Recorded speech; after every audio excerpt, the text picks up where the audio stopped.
Good morning, you guys. We are officially in week 3 of the 21 Days of Nutrition presented by Kim's Prescription for Health. So this week it's kind of just a hodgepodge of random nutrition topics. I am starting this week off with macros and should you track your food. So if you've been following along with me for any amount of time, you have heard me talk about macros.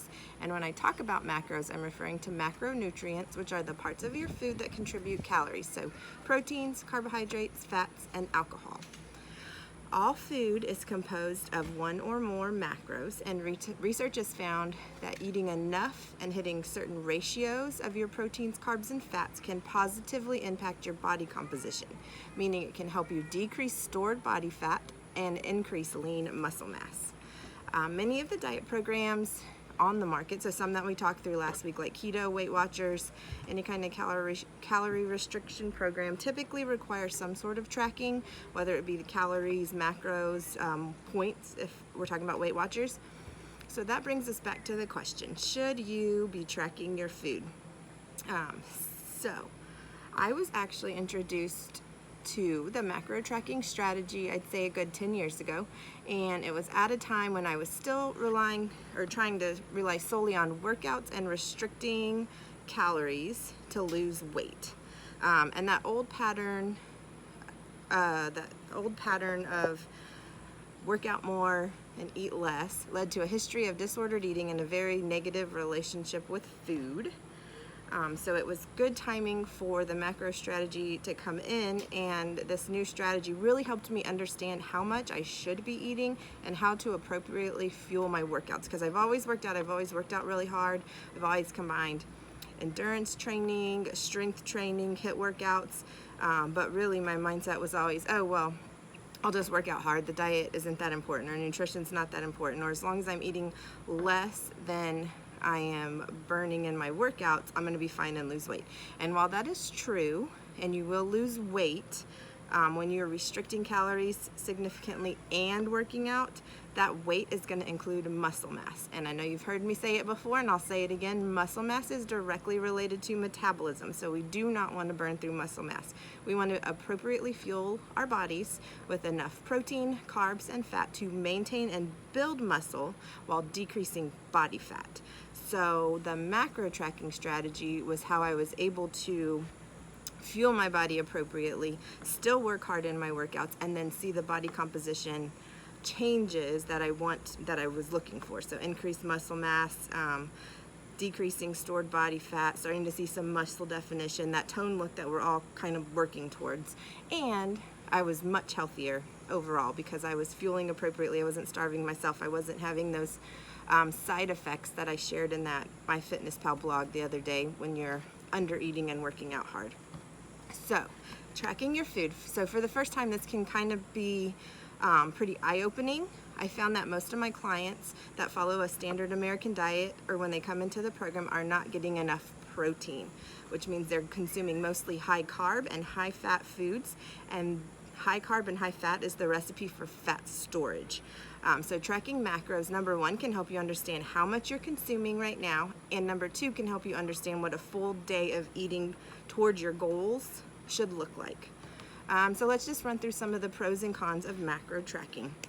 I'll start with the pros. So number one, it gives you a baseline to understand where your current food intake stands and where you can make swaps to hit your goals.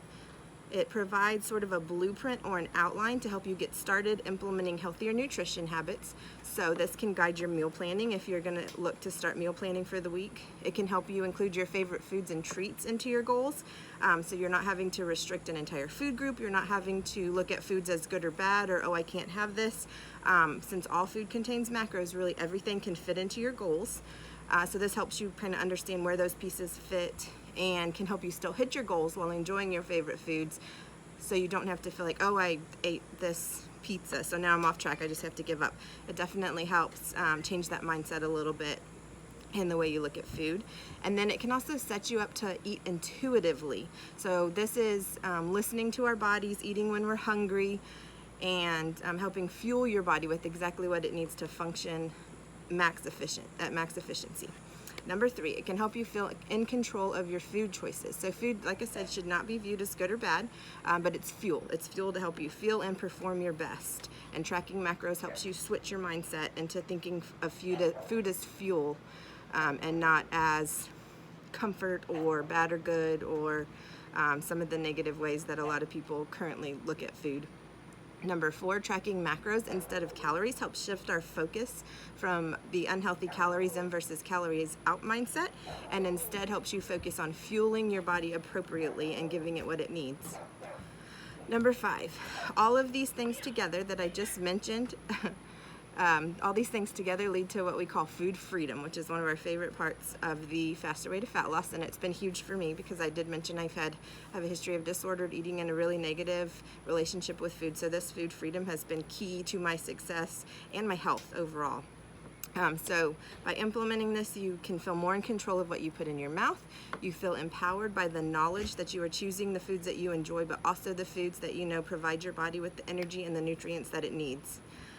So overall, I really like the macro tracking strategy. I do feel like it gave me more control, and really helped set me up for success in the long term because I'm learning how to fuel my body, what foods hit those goals.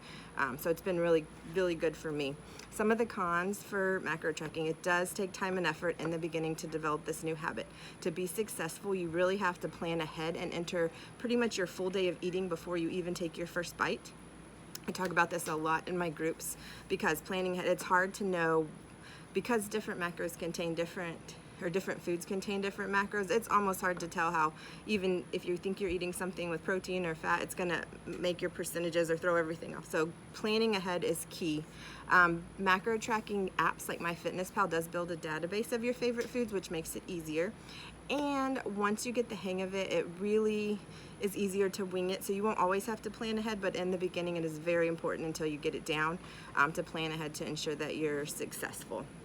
Number 2, some people can get too obsessed with the numbers, and this can develop into new and unhealthy obsessions with perfectly hitting their goals.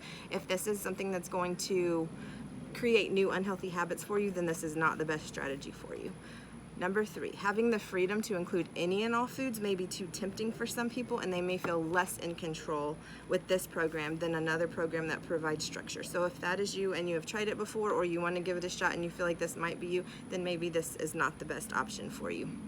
In conclusion, I do think tracking food and macros can be an incredibly effective strategy to get you started towards developing healthier nutrition habits. And it's a very effective way to fuel your body appropriately and help you reach your body composition goal. So that lean toned look, the increase in energy, the better sleep, better mood, all of those things. When you're fueling your body appropriately and effectively, it's going to work efficiently and you're going to feel so much better. So macro tracking can be tedious at first. It's going to be important to have the guidance and accountability of a coach.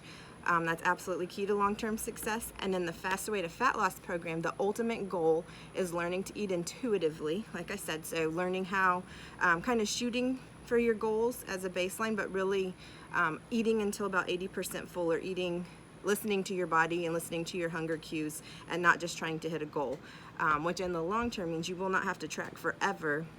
It's really just to help you get to that point, including more whole foods, making sure that you're getting enough of each macro, and then eventually eating intuitively based on what you know your body needs because you're listening to those cues. Most clients come into the program significantly under eating, and people who are trying to implement something like intermittent fasting on their own, one of their biggest hangups is under eating. So it's very important to have a coach to teach you how to do both correctly, help you set appropriate goals, and to support you as you develop these new skills. So I would love the opportunity to work with you and help you reach your goals using the Faster Way to Fat Loss program as your dedicated coach. We can talk about what your goals are. I will teach you the strategies. I will support you, educate you, answer your questions, and ensure your long-term success with this program. So if you're interested, we do start in exactly 1 week. So next Monday, we kick off our next round. I would love to have you. I will put the link in the comments if you're ready to sign up. If you just want some more information, I'd love to talk to you. So let's get a phone call scheduled, a FaceTime. Let's meet up for coffee. But I would love to share some more information with you. So happy Monday. Have a great day. Shoot me your questions in the comments, and I'll talk to you soon. Bye.